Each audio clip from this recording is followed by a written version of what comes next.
যারা আল্লাহর রাস্তায় শহীদ হন তাদের সাথে কিয়ামতের আগ পর্যন্ত কবরে কিরূপ আচরণ করা হয় এবং কিয়ামত পরবর্তী সময়ে তারা আল্লাহর নিকট হতে কি কি পুরস্কার পাবেন।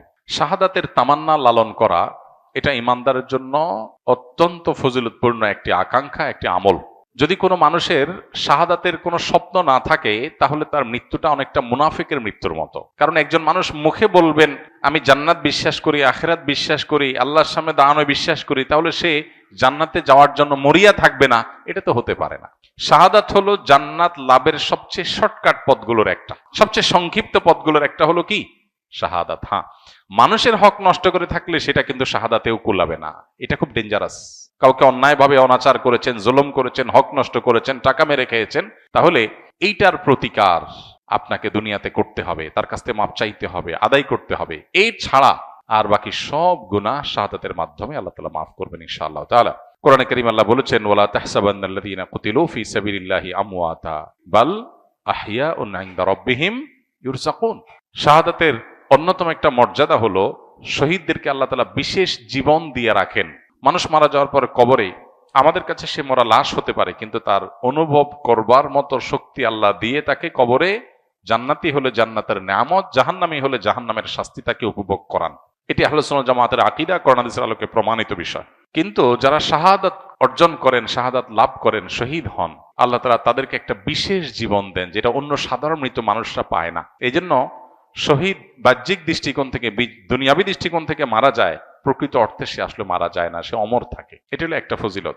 আর তারা আল্লাহর কাছ থেকে রিজিক প্রাপ্ত হয়, স্পেশাল রিজিক, যেটা অন্যরা পায় না। শহীদদের আরেকটা মর্যাদার বিষয় হলো কিয়ামতের ময়দানে শহীদরা যারা যে অবস্থা শহীদ হয়েছেন ওই অবস্থা তার শরীরে সে রক্ত নিয়ে, সে শাহাদাতের লেবাস নিয়ে সে অবস্থায় সে উঠবে। সবাই দেখলে বুঝবে এই লোক মহান শহীদ, মর্যাদাবান আল্লাহর কাছে, এবং অন্যদের কাছে তার মর্যাদা ফুটে উঠবে, প্রমাণিত হবে। আল্লাহ কোরআনে কারিমে বলেছেন ইন্নাল্লাহা আশতারা মিনাল মুমিনিনা আনফুসাহুম ওয়া আমওয়ালাহুম বিআন্না লাহুমুল জান্নাহ। কেউ যদি তার জীবন সম্পদ সব আল্লাহর রাহে কোরবান করে দেয় তাহলে তার বিনিময় হলো শুধু জান্নাত, তার বিনিময় শুধু কি জান্নাত। শহীদের আরেকটা বড় মর্যাদার বিষয় হলো আল্লাহ তাআলা কোরআনে কারিমে আল্লাহর নেয়ামত প্রাপ্ত মানুষের যে তালিকা উল্লেখ করেছেন সেই তালিকার সবচেয়ে শীর্ষে হলেন নবী রাসূলগণ, আল্লাহর নবীগণ, রাসূলগণ। এরপরে আল্লাহ উল্লেখ করেছেন সিদ্দিকগণ, যারা নবী রাসূলদের সহযোগী সহচরের ভূমিকা অবতীর্ণ হয়েছেন, যারা পরম সত্যবাদিতার পরিচয় দিয়েছেন, ভেতর বাহির এক পিওর মুসলমান। সিদ্দিক ইমানদারদের সর্বোচ্চ স্তর, নবী রাসূলদের পরে তাদের কথা উল্লেখ করেছেন। এরপরে আল্লাহ তাআলা শহীদদের কথা উল্লেখ করেছেন, রোজাদার, নামাজি, অন্যান্য রোজা সিয়াম পালনকারী, দান সাদকা আদায়কারী, এদের সবার মর্যাদা আছে, কিন্তু শহীদদের চেয়ে বেশি না। এজন্য আল্লাহ তাআলা বলেছেন উলাইকাল্লাযীনা আনআমাল্লাহু আলাইহিম মিনান নাবিয়্যিন ওয়াস সিদ্দিকিন ওয়াশ শুহাদা। এরপরে বলেছেন ওয়াস সালিহিন। আল্লাহ এখানে কয়েকটা ক্যাটাগরির কথা উল্লেখ করেছেন, চারটা ক্যাটাগরি। এক, নবী রাসূলগণ যাদেরকে আল্লাহ নেয়ামত দিয়েছেন, আল্লাহ নেয়ামত পেয়ে গেছে এবং পাবে নিশ্চিত, এক হলো নবী রাসূলগণ। দুই হলো সিদ্দিকগণ, আপার ক্লাসের ইমানদারগণ। তিন নম্বর হলো শহীদগণ। আর চার নম্বর হলো সাধারণ নেককাররা, নামাজি, রোজাদার, ভালো মানুষ, নেককার মানুষ। এরা পরে, তাদের আগে হলো শহীদদের মর্যাদা। এটা হলো শাহাদাতের আরেকটা ফজিলত এবং শহীদদের আরেকটা মর্যাদা। আর এর বাইরে হাদিসে এও আছে যে কোনো ব্যক্তি যখন শাহাদাত এটা তাকে আল্লাহ তাআলা দান করেন, তখন সে তার একজন সায়েম, একজন কায়েম, রোজাদার ব্যক্তি, একজন নামাজি ব্যক্তি যে সওয়াব পায়, শহীদকে আল্লাহ তাআলা অটোমেটিক সে সওয়াব দান করেন। এরকম শাহাদাতের আরো বহু মর্যাদা রয়েছে। আল্লাহ তাআলা আমাদের সবাইকে শাহাদাতের তামান্না, আকাঙ্ক্ষা, স্বপ্ন অন্তরে লালন করার তৌফিক দান করুন। আল্লাহর সন্তুষ্টির আশায় আমাদের সবসময় শাহাদাতের তামান্না যেমন লালন করতে হবে এবং শাহাদাতের জন্য সিরিয়াসলি প্রত্যাশীও হতে হবে। আল্লাহ আমাদের সবাইকে সেই তৌফিক দান করুন। কোন দল বা ব্যক্তি অপকর্মের গুনাহের ভাগ সেই দল বা ব্যক্তির সমর্থনকারী ব্যক্তির উপর বর্তাবে কিনা জানতে চাই।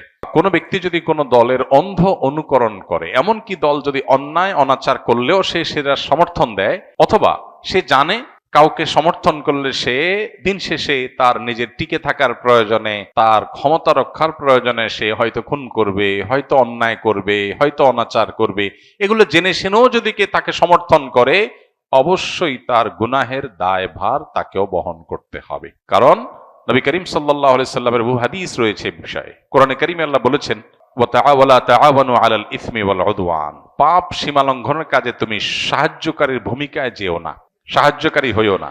কেউ একজন অন্যায় করছে, তুমি তার সাহায্যকারীর ভূমিকায় চলে গেলে, তুমি তার সহযোগীর ভূমিকায় চলে গেলে, এটা অন্যায়, এটা অনাচার।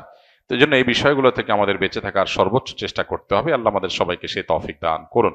আমি হয়তো মনে করছি আমি একটা দলকে সাপোর্ট করলাম বা একজন ব্যক্তিকে, একজন নেতাকে সাপোর্ট করলাম, এতে কি আর হবে? অথচ এর মাধ্যমে যত খুন, যত অন্যায়, যত অনাচার, যত মানুষের অধিকার লঙ্ঘন হবে, যত মাস্তানি হবে, এমনকি ইসলাম বিরোধী কাজ যদি হয়, দেশ বিরোধী কাজ যদি হয়, তিনি যদি দুর্নীতি করেন, তিনি যদি চুরি ডাকাতি করেন, তিনি যদি অন্যায় করেন, চাঁদাবাজি করেন, যাই কিছু করেন অপকর্ম, এর দায়ভার আমার কাছে কম বেশি আসবে, আমাকে নিতে হবে, কারণ আমি তাকে সাহায্য করেছি এই কাজগুলো করার ক্ষেত্রে। অত্যন্ত দায়িত্বশীলতার ব্যাপার এটা। এজন্য দেশ, দেশের মানুষের স্বার্থ, মুসলিম উম্মাহ এবং মিল্লাতের স্বার্থ, এটা মাথায় রেখে প্রত্যেকটা পদক্ষেপ আমাদের নেয়ার চেষ্টা করতে হবে।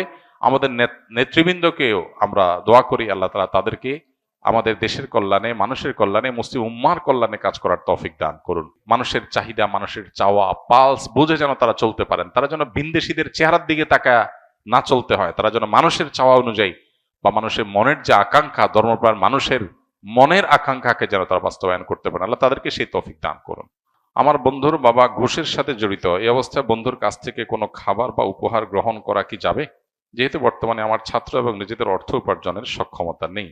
আমরা ছাত্র এবং নিজেদের অর্থ উপার্জনের কোনো সক্ষমতা নেই। কারোর যদি উপার্জনের মধ্যে হালাল হারাম মিশ্র থাকে, তাহলে সেক্ষেত্রে এইরকম ব্যক্তির উপার্জন থেকে হাদিয়া তোহফা দিলে সেটা গ্রহণ করা হারাম হয় না মৌলিকভাবে, কারণ হালালও আছে, হারামও আছে। আপনি যদি জানেন যে হারামটা থেকেই শুধু দিয়েছেন, ফিক্সড হারামটাই কামাই করে এনে দিয়েছেন, তাহলে সেটা আপনার জন্য খাওয়া যায় না। কিন্তু যদি সেটা না হয়, তাহলে হালাল হারাম মিশ্র হয়ে গেলে, হালাল যেহেতু আছে অতএব নিশ্চিত হারাম না, এটা আপনি খেলে সেটিকে হারাম বলা যাবে না। তবে ইমানদার সন্দেহ শুবহাতের ঊর্ধ্বে ওঠার চেষ্টা করতে হবে। অতএব ইমানের দাবি হবে এটাকে স্যাক্রিফাইস করা, যে আমি এটা গ্রহণ করলাম না। ছাত্র মানুষ আমরা বেশিরভাগ নিড, যেগুলোকে নিড মনে করি, এগুলো আসলে নিড না। এগুলো চাইলেও আমরা এগুলো ছাড়া চলতে পারি। বেশিরভাগ প্রয়োজন এরকম। সাহাবা ইকরামের জিন্দেগি দেখেন, একটা বা দুইটা খেজুর খেয়েছেন, বাস একবেলা ডিনার বা লাঞ্চ হয়ে গেছে। জীবন কত ইজি ছিল। আমরা জীবনটা কেমন কঠিন বানায় ফেলছি। আজকের পৃথিবী, বস্তুবাদের দুনিয়া এমন ভাবে কঠিন বানিয়ে ফেলেছে, বাঁচতে হলে লাখ লাখ টাকা লাগবে, হাজার হাজার টাকা ছাড়া বাঁচতে পারবো না। এটা মানসিকতার ব্যাপার। আমি যদি চিন্তা করি আমি খুব অল্পতে আমি সুখে থাকবো, আমার জন্য সেটা এনাফ হয়ে যাবে। এই মানসিকতা যদি আমরা লালন করি, তাহলে আমরা কেউ আসলে অভাবী না। প্রত্যেকটা মানুষেরই কম বেশি